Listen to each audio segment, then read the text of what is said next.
going to go, we've got a number of bills here that we're going to kind of go through.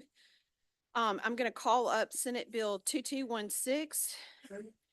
And this is strictly a repealer bill. It removes the repealer on the Board of Trustees of the State Institutes of Higher Learning from it, providing they can do certain construction and maintenance projects for the institutions under its jurisdiction. The repealer is on page 9. Well, it's actually not there anymore at 199. Do I have any questions about this bill? If not, do I have a motion? Motion is title sufficient, do pass. All in favor? All oppose? Thank you. I'm going to skip over that bill. Senator Williams will be here hopefully in a minute. Senator Parks, we're going to call up Senate Bill 2514. Senator Parks. Thank you, Chairman. This bill is, well, at the appropriate time, I'd like to, in our committee sub. Appropriate time. Thank you, Chairman. So as this bill, what it is simply allowing a vehicle for grant monies to be put into an account for nursing teachers only at the community college level. There is no state money involved in this. Again, it is a vehicle for grant monies to be placed into for those teachers teaching nursing school. The goal here is to help with the shortage of nurses and try to increase that number. Do y'all have any questions for Senator Parks and this piece of legislation? If not, I'll move that. Do I have a motion to adopt the committee sub?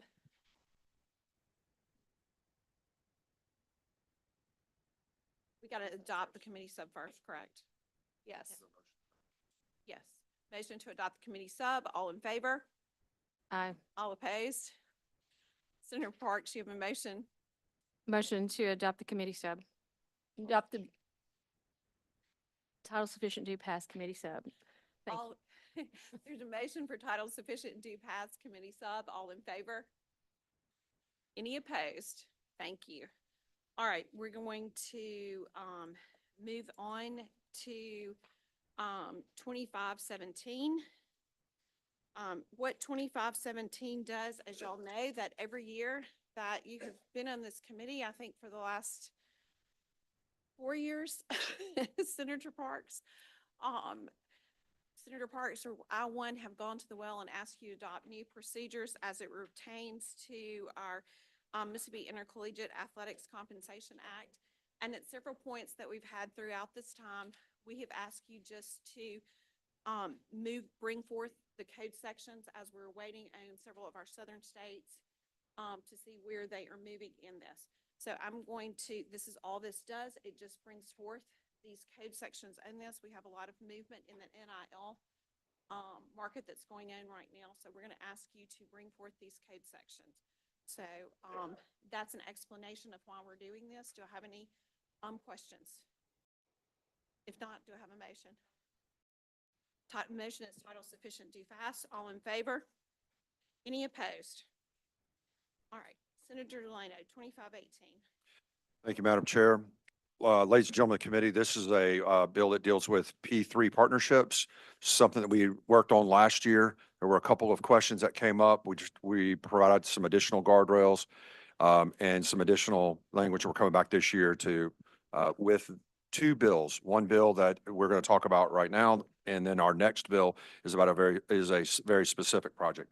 What this bill that we're working on now is at 2518 is for all IHL units, and it will allow for IHL to work on or with the individual colleges to work or to do a lease for a P3 partnership. And the lease would be for initial term of not to exceed 45 years with 2 additional options for 10 years and then 1 option for 5 years. This was the reason that these dates are the way they are for the term is that it coincides with what the terms that are necessary for financing of these types of projects. And it gives a maximum flexibility for the school district, or excuse me, for the IHL to leverage their position in these types of leases. It's good for various types of uses, but primarily this would be done for a housing areas, which may also have some ancillary use that could be for dining, for retail, other things, even parking facilities, dining halls, and like I said, other retail developments. Madam Chair, that is really an explanation of this bill as we move it forward. Everything, all the revenue that's generated from this goes into a special fund that stays in that IHL for those purposes. And I think because there's been so much interest in this, I think it'd be prudent for us to add a reverse repealer so that we can just make sure that we're working through this throughout the project. And I'm here to work with anybody with any questions that they have. So, Madam, at the proper time now, I'd like to go ahead and offer an amendment to this, and we'll just do a committee sub, correct? That will have a reverse repealer in it. So, Right, do we have any questions for Senator Delano? All right, do I have a motion? the motion would be to adopt the committee sub that includes the reverse repealer. All in favor? All opposed? Now to be title sufficient to pass committee sub. And I don't know if we have to do that both times, but we're doing it. Senator Delano has moved for title sufficient to pass committee sub. All in favor? Any opposed? No. Thank you. All right, we're going to move on to 2519. Senator Delano, recognized. Okay, 2519 is it's the same language that was in 2518, but this is very specific for a project that we looked at. And again, we did the exact same thing last year. We had two separate bills. This is for a project at Old Miss in section, well, starting on line 31, it details the parcels of property specifically with meets and bounds descriptions that they're wanting to do this. The terms of the lease are still the same, 45 years with two options for 10 years and then a 5-year after that as well. And again, these are for projects that they are working, that they've been working on. I believe there's even an RFP that's out for this right now. And so I'll yield for any questions if there are. Do y'all have questions for Senator Delano? What I do have, Madam Chair, I see a clerical error that I want to point out here. And I don't know if, I guess we can do a committee sub on it as well, but on line 20, it says long-term lease. But the way that these are structured, it may actually be multiple leases. So I think it would be prudent for us to put an S in parentheses. That way that it doesn't have to be a single lease. Okay. So that would be my proposed committee sub. Do I have a motion then? No, I'm sorry. Motion then is to adopt the committee sub. All in favor? Any opposed? No. Well, I'm going to do, well, yes, as amended. Yes, sir. So now it's title sufficient to pass committee sub. That's a motion for title sufficient to pass committee sub. All in favor? Any opposed? Nay. Thank you. The ayes have it. All right, we will move on to 2521. This is another repealer bill that's going to extend the date of repealer. It is in our Mississippi Dual Enrollment and Dual Credit Scholarship Program, which has been very successful in our state.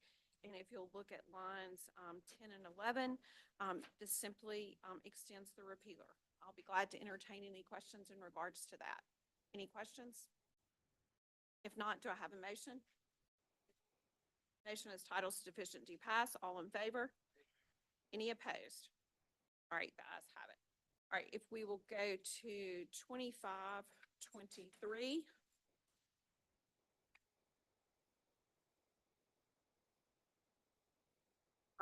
This is a bill that is brought to us from the Mississippi, this is from the Executive Director of the Mississippi Alliance of Independent Colleges and Universities.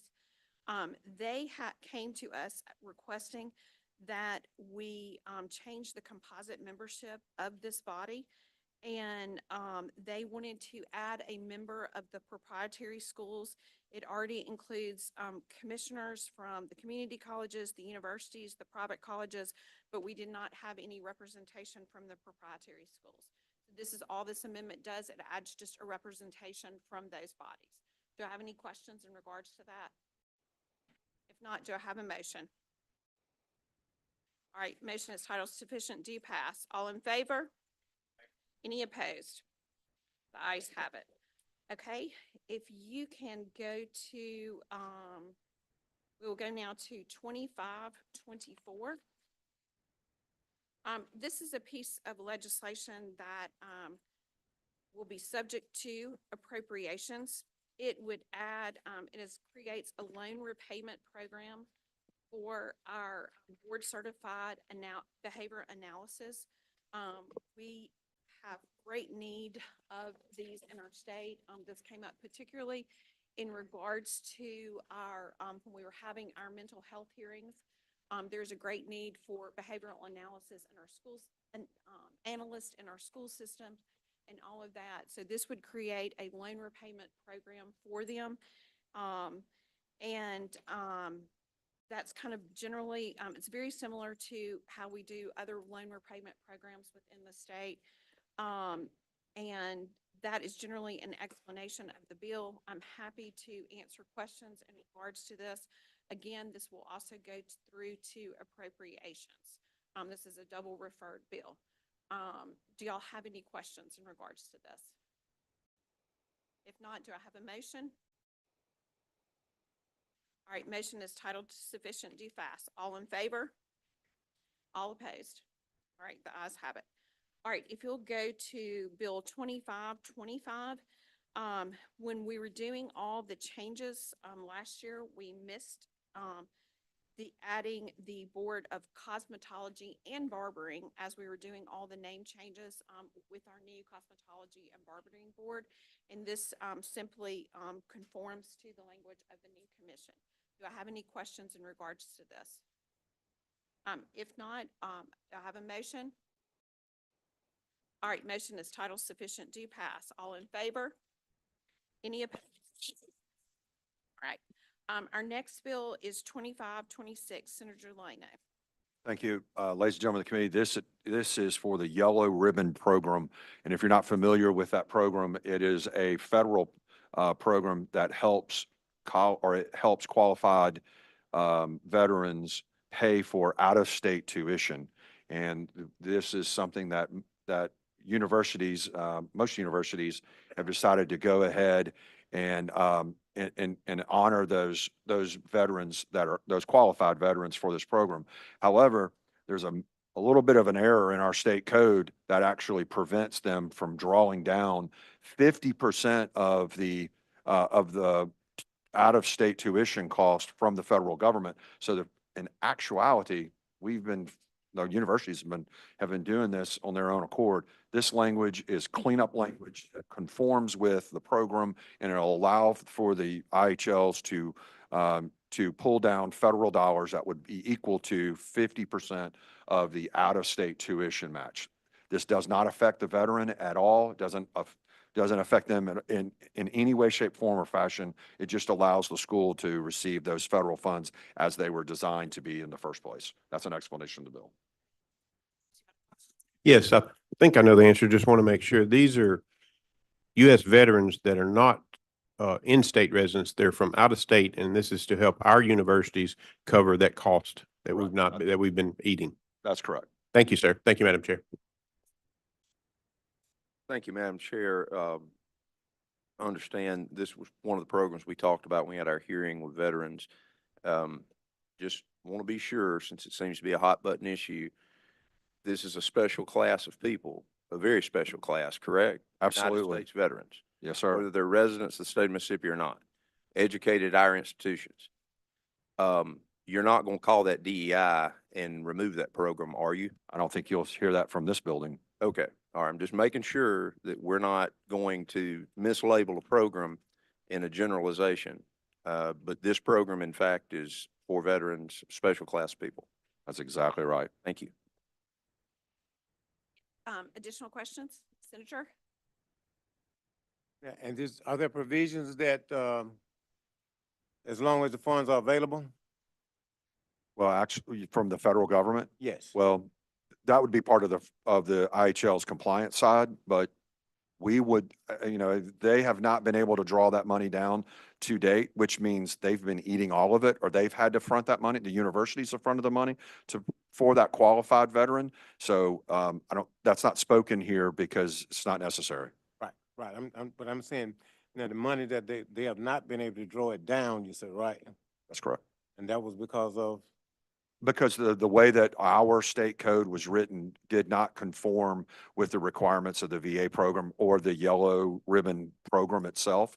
So now we've changed that. We will not be able, I do not believe that we'll be able to recapture any of those dollars from the past, thank you. just moving forward. Additional questions? If not, do I have a motion? Motion be taught as sufficient due pass. Motion is sufficient to pass. All in favor? Any opposed? All right, the next bill that we're going to go to is 2530.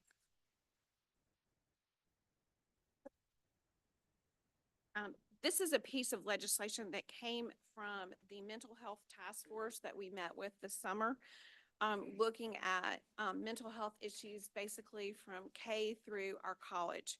And one of the things that we found is that the good news is we have a number of our universities and colleges that are doing an incredible program with really working with our college students and their mental health issues. We found a number of our community colleges were doing a great deal with it too. But the committee really came back and had really kind of one suggestion with this. And it was that as universities and colleges, they have already a cardiac emergency response plan, that they also include community mental health with this. So this is what that bill does, is it merges that, asking colleges to have that emergency response plan when it comes to mental health. We had our community colleges represented on that committee and our IHL, along with our community mental health centers. And so it asked them to include that when they're doing their planning and their cardiac, to make sure that there's a response in mental health. And you'll see that adds that in there to the various provisions in the bill throughout there. Additionally, also too, it asked them to maintain ongoing staff training in regards to this. We'll be glad to know that our community mental health centers and our mental health departments are providing that. Our state mental health department is providing that free of charge to all of our universities and colleges as well. So this is not an added expense to them. So that's the general provisions of the bill. I'm happy to entertain any questions in regards to this. If there are no questions, do I have a motion? All right. We're going to go back up to 22. Sorry. All in favor? All right. Any opposed? All right, we're going to go back up to. Thank you, Madam Chair. Apologize for my tardiness at the front of the meeting. This is a bill that simply is going to charge the community colleges and the IHL, our major institutions, that do an inventory of their living dorms, of what's co-ed and what's not co-ed. They're supposed to get this report together. The universities and colleges, community colleges, by October 1 and submit it to the legislature by December. There's also language, I think on line 110, speaks to basically sex offenders would not be able to live in these on-campus housing. That's it. I yield to questions. Title of physician, do you pass? One question. I do have a question. Is this all new language? Yes, sir. I believe, let me look. Yeah, section 1's underlined. It is new, yes, sir. As I understand it. I'll ask my questions offline, because this is the same legislation we dealt with last year about who can live on college campuses based on some prior offense criminal offenses. Is that correct? This is a little bit different, but Okay, I'll ask offline. I'll be glad to work, Senator. Thank you, Madam Chair. This is the first time that I've seen this bill. Yes, sir. But is this just a snapshot and it's just a census? It is, of it what's is. I in think there have been and some questions there's asked. no other strings attached to it or To my requirements? knowledge, there's not. There had been some questions asked and really wasn't sure what we have in this space, and we just want to get an inventory of what is there. Okay, all right. any further questions? Do I have a motion? Title sufficient, do pass. Oh, we got it. Okay, I'm sorry. Motion to adopt the committee sub, all in favor? Any opposed? All right. Now, all right, motion is title sufficient, do pass committee sub. All in favor? Any opposed? All right, do I have a motion for rise and report? All right, motion is rise and report. Thank you. We will meet again at 3 o'clock on